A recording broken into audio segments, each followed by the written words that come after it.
it's sort of, it's a long story. Like the origin of the game is a long story, right? So.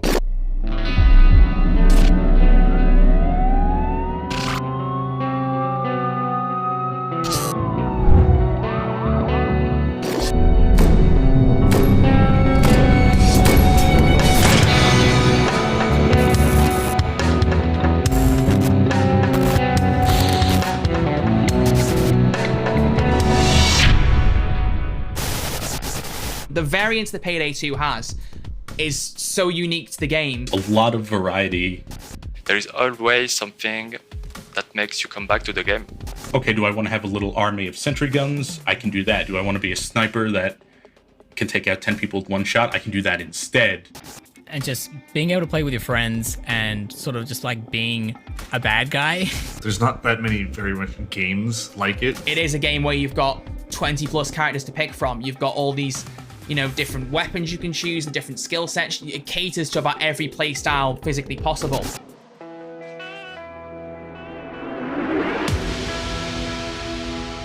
In 2008, we went bankrupt. Nine. Yeah. We did a bunch of games, and then most of them sucked, so we went bankrupt. And that led to us trying our hand at we're starting a new company first. Yeah, we went from 250 people. Yeah, something like that. Yeah, starting over at, we were 8. Mm-hmm. Yeah, something like that. And we borrowed this basement and had it as our office. Yeah, we borrowed it from Fat Shark. Yeah, Fat Shark were kind enough. Another developer. Yeah. It was their warehouse, sort of. We had a small kitchen with a microwave oven, and if someone turned it on, the power usually went out.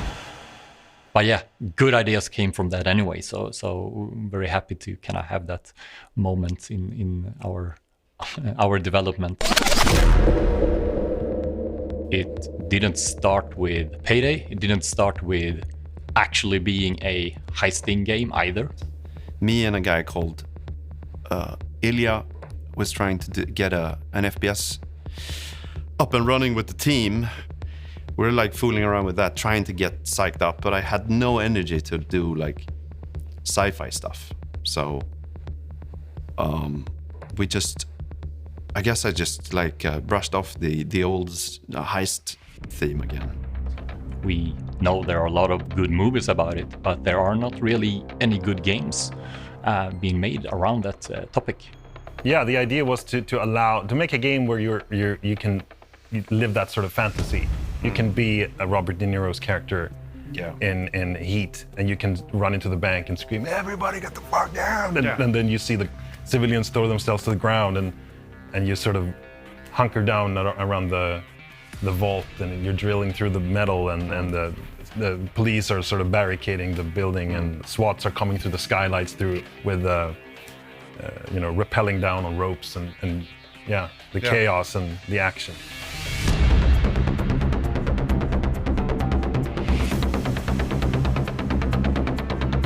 I think a lot of us can relate to this idea of breaking free from commitments and the pressure and everything that goes into daily life with work and other aspects that are part of our routines and whatnot, and just breaking free from that and living a life of crime guided by kind of your own just sheer willpower and not letting anything stop you. I think that is very much an escapist fantasy that's very powerful.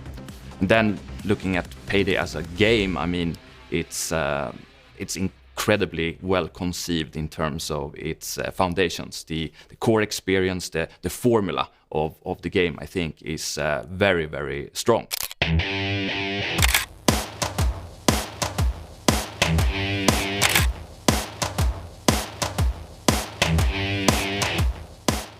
I think the character creation was basically, and the way we portray them, I think, I have to say, it's all you, Simon.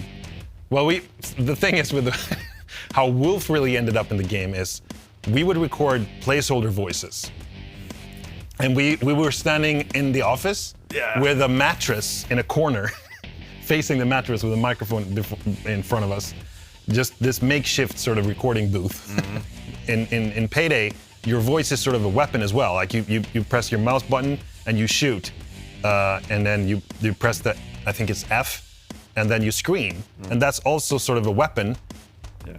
And it turned out that Ulf has a absolutely phenomenal screaming voice. Come with me, Paxton! We're gonna make it! So the placeholder voices, we were like, we can't replace Ulf. Ah! Hurry! Move!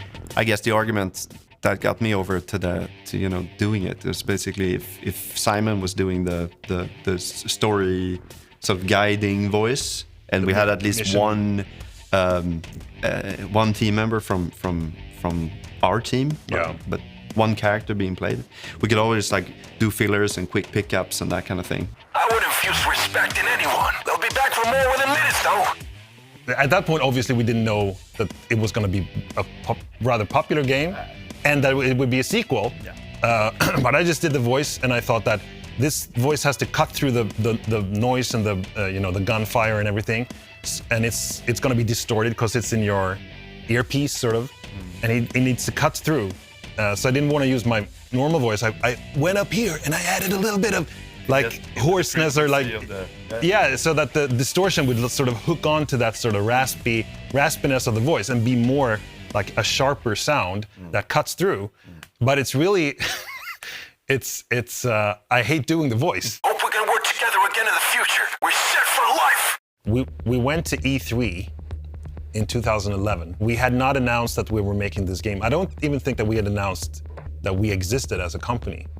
We had printed merchandise with Stone Cold as logo. I believe we had coffee cups, we had t-shirts, and we had a couple of other things. The Sony Online Entertainment called us basically 1 or 2 days before us going to this event, and said that we can't use Stone Cold. And the reason is because there is a American wrestler named Stone Cold. So yeah, we had to change it. And we were like battling on trying to come up with a good name. And we just bounced ideas around. Like there was a lot of ideas. We wanted to get the idea of heisting into the title, maybe that it was a 4-player coup and so on. And I think it was Martin that just gave up on us and walks out of the room. We were in the kitchen. We spent like 2 hours or something. I can't remember. And then we had some good ideas like Crime Wave. And then he pops back in. I blurted out Payday. Payday? That's my memory of it, at least. Like, and everyone was like, that's a good idea. In the end, everyone kind of agreed, Payday works. We can do that.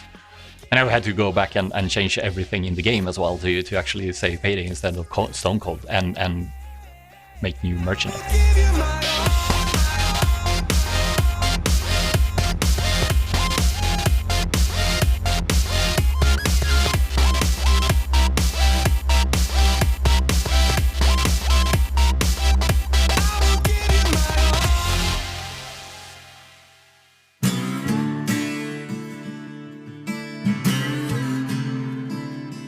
The past 10 years during Payday's lifetime, Starbase has changed in many ways, and we've improved, but more so the people inside the studio, those of us some of us have remained during the past 10 years, some newers. I think what's so important to realize is that everything we've been through with Payday and everything else has shaped us as a team and has formed us into this group of people that not only care about each other and our own experiences and making sure that we can make the best games that we can together, but also about the players and the journey they've taken through all of this. I think Payday's popularity stems out of two things, really. One is us, the developers behind the game, the thoughts we have about the designs, where to take it, what features to add and not. And the other part is the community, what they'd like to see, and how well we interact with each other. I think through that you get Payday.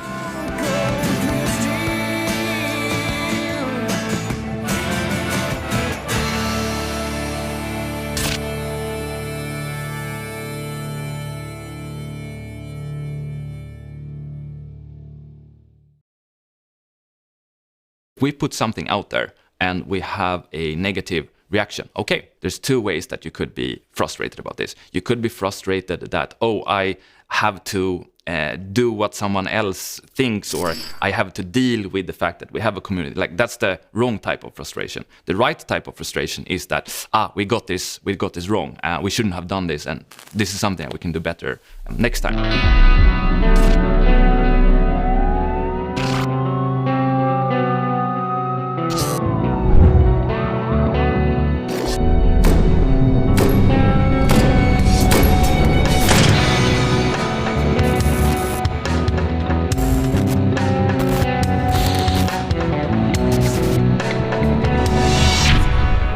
They don't have any color printers in Russia?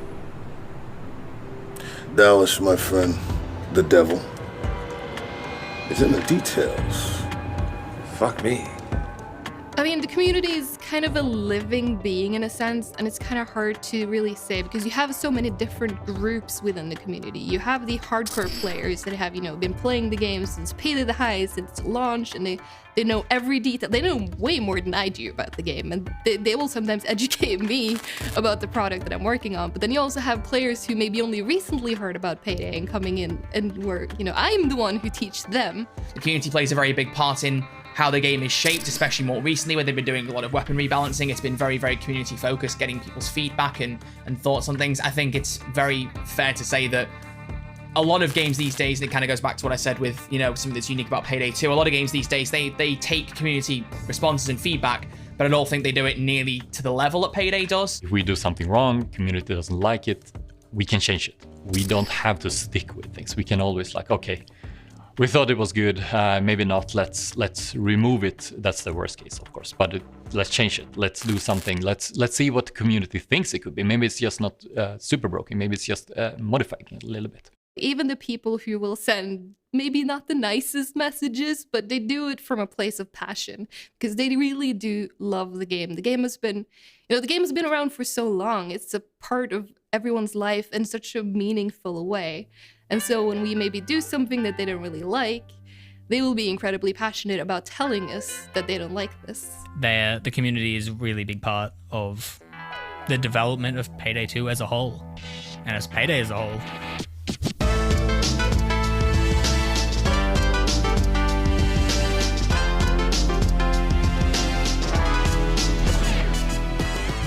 Looking back, 10 years is a long time for any game, and Payday 2 specifically, we've had over 200 updates for the game.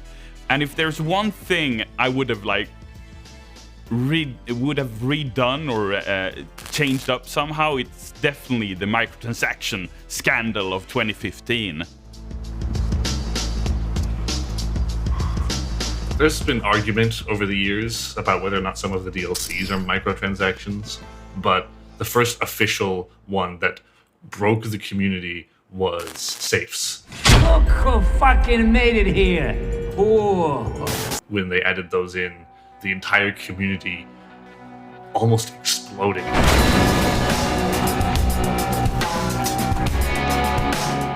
What happened really was that we broke the trust of the players. And while our intentions were good, the intentions don't matter if you don't do it right and get the players' respect, right? And we lost that there. It was really unfortunate, just timing of it, because on the first day of the event, there were these microtransactions that nobody liked. Everything blew up. And then the heist centered around them released the day after, and it was called Aftershock. And it's like, that was just unfortunate.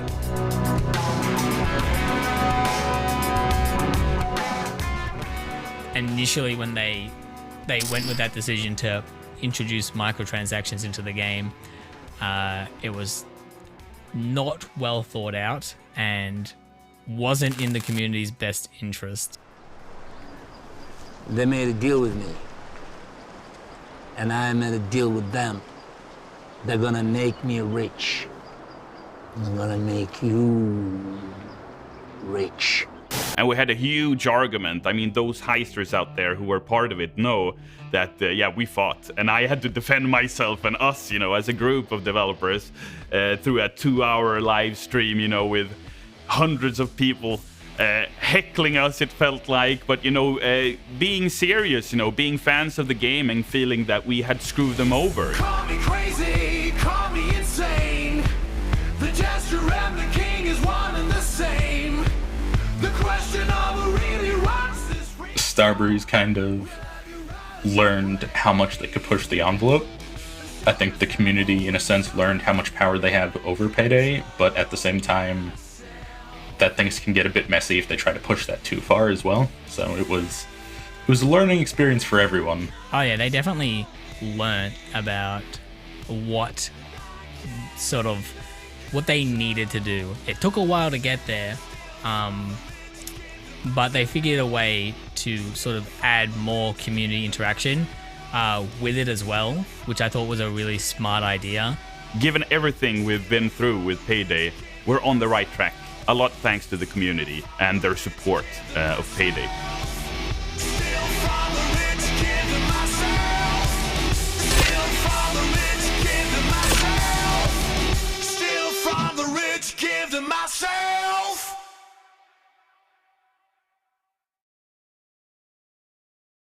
One of the more funny memories is that we were at the Tokyo Game Show, and somehow, I can't remember how, we got in touch with Harada-san. And if you don't know who that is, he's the producer of Tekken, the fighting games. He told me he was such a big fan of Payday and that him and the team were playing it all the time, and every time he'd be at an airport waiting and wasting time, he would just boot up Payday on his laptop and rob a bank. And I thought that was so cool, because you will find heisters in the most peculiar places.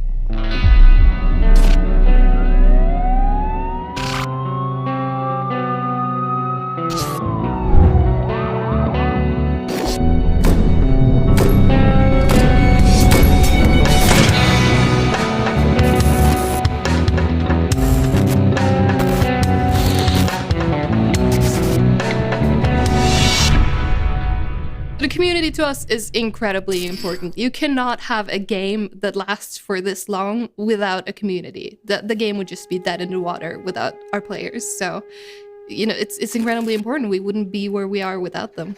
Hey guys, good morning. It's December 13th and I am going to shave my beard off because I lost a bet. The community managed to... Over the years, my role, my individual role, at Starbreeze has changed rapidly. Originally, I was a producer on Payday the Heist, the Wolfpack DLC. Bodie's pool repair. We'll send our guys over right away. And then on Payday 2, we developed that game together with the crew and put it out the door. But since then, I've been I've become the guardian of sorts of the Payday IP and the players, and some kind of internal representative together with the rest of the community team, Elisabeth and Sebastian. Thank you so much, every heister out there, for supporting us throughout all these years. 7 million heisters, that's the largest community on Steam. A lot of my time is spent reading what you, the community, are talking about. I will read the Steam forums to see what kind of topics are being discussed at the moment. I will go on Twitter, see what people are tweeting at us, see what people are tweeting about us. If you ever were a person who wrote one of those here's the 10 things I want to see in Payday 3 lists on YouTube or the Steam forums or anywhere else really, that probably has gotten in a document of mine. A community showing interest means that they will be very vocal about their opinions, and they have a lot of good ideas. I've been following you and your crew for some time now. It's quite impressive what you did with the election, with such poor planning. I have no idea what you're talking about. One thing that I think we have learned now is that once you release your game, it's no longer your game. That's the community's game. You showed up. I always show up. So you need any more convincing? One group of players in particular needs a shout out, and I think that is the modders out there. There's a lot of incredibly talented mod makers out there that keep things. That's where the really wacky stuff comes in. Io e la mia insieme sotto ciò che luccica e oro They've done such an incredible job over the years in helping us, along the sidelines, improve Payday as an experience for the rest of the community. And I think that's such a cool thing that these players, they usually don't have the time to play the game themselves because they spend their time making tools and stuff and content for other players to enjoy who play the game. And that's where they find their enjoyment. You see, I need my payday, too. Payday 2 modding community is massive. There's just so many things in the modding you can do. People are like, years ago, people weren't making their own heists. Now people are just making their own whole levels. They're doing their own voice acting. It's just like such a big part of the community now.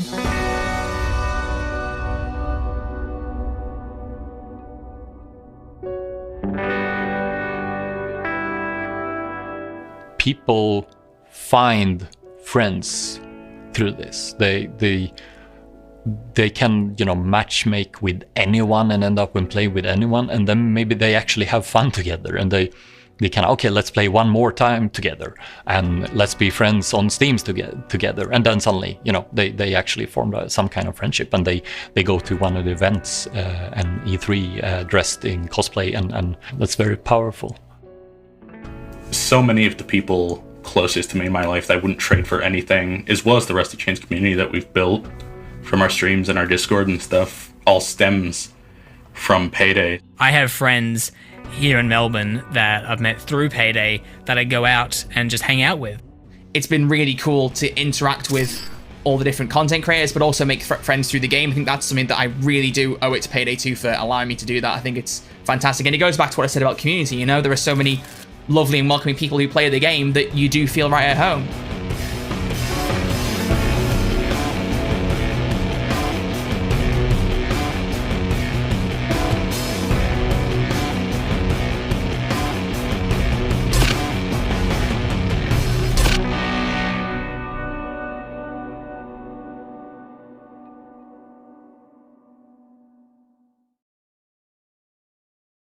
Well, no problem. Come back tomorrow. We're closed now. No, I'm afraid it doesn't work like... Molim vas, gospođo, samo nam treba 5 minuta, ako može. Može li? Of course. Please, follow me.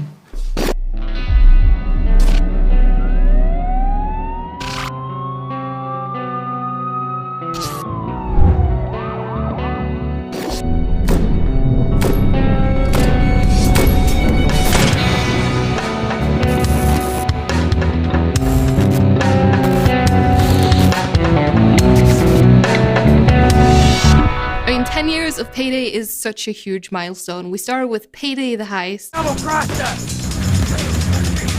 And then, you know, Payday 2 came along and it just hit so many more platforms and it grew so much for there. And we have other adventures as well. I mean, it's not publicly out to everyone yet, but some people have played Payday Crime War in soft launch, and then Payday 3 is coming up, and you know, we have so many things we can still do. We're not ready to stop yet. We're here for another 10 years, and we want to know what the community wants to do for the next 10 years as well. When you're looking at Payday as it has been kind of taking shape and continues to evolve, it's not about Payday changing like this. It's more about Payday growing, and I also think of it as maturing, because every release that we do, we learn more about what works, what doesn't, and we also learn more about what Payday actually is and can be. And I think this is how we should see the life of the franchise. It's not as something that is changing and transforming. It's something that's growing and maturing.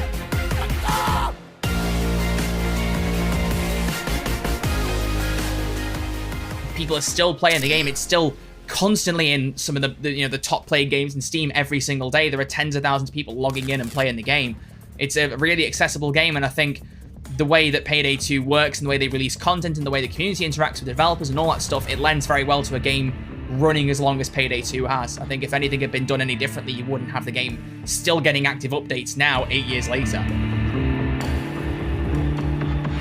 Payday has so much going on right now, and moving forward we have to kind of capture that essence of the game and put it into a new one, for example. Even though we're here to celebrate the 10-year birthday, I don't think that we feel that there is a single gray hair or wrinkle on the franchise, so to speak.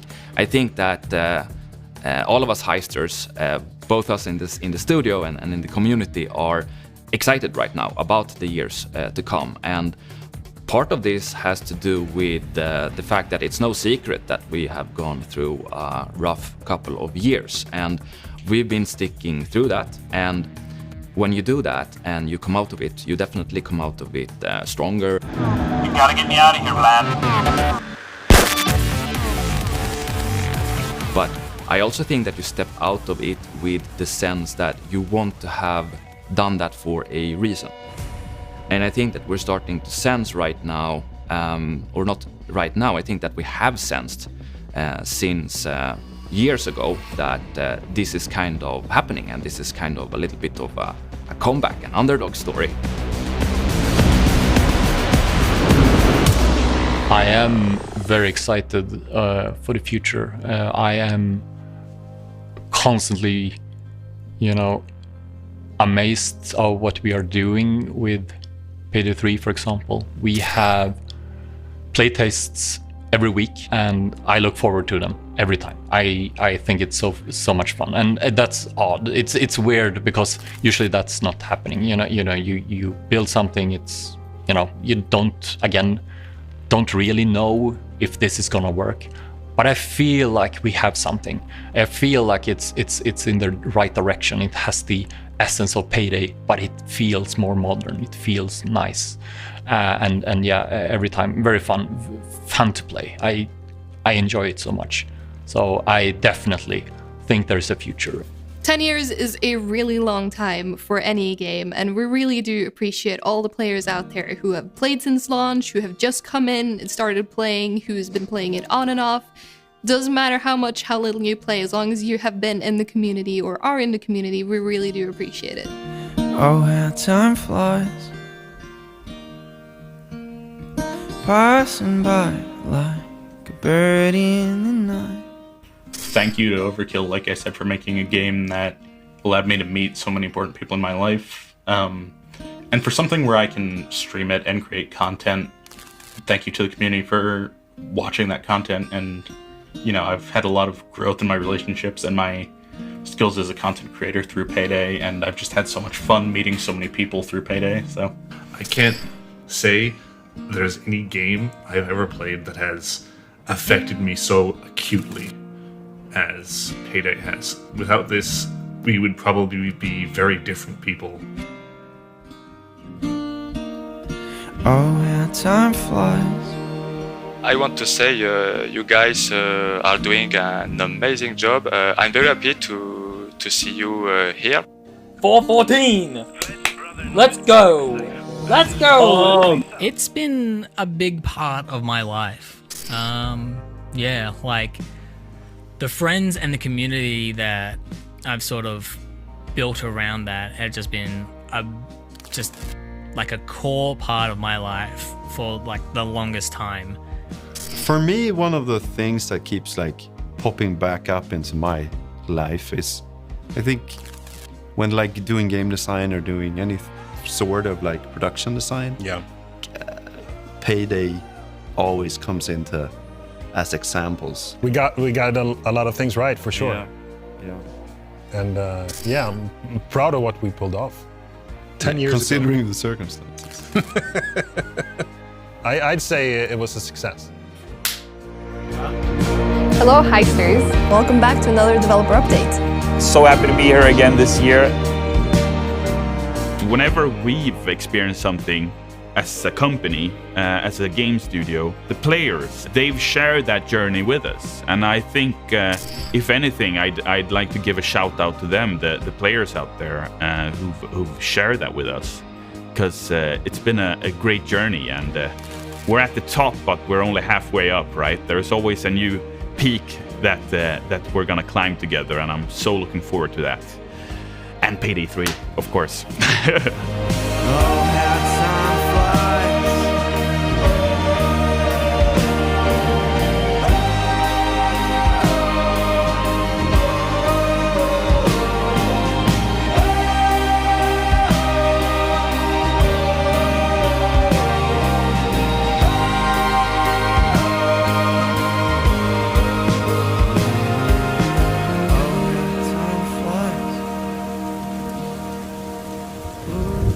was just yesterday.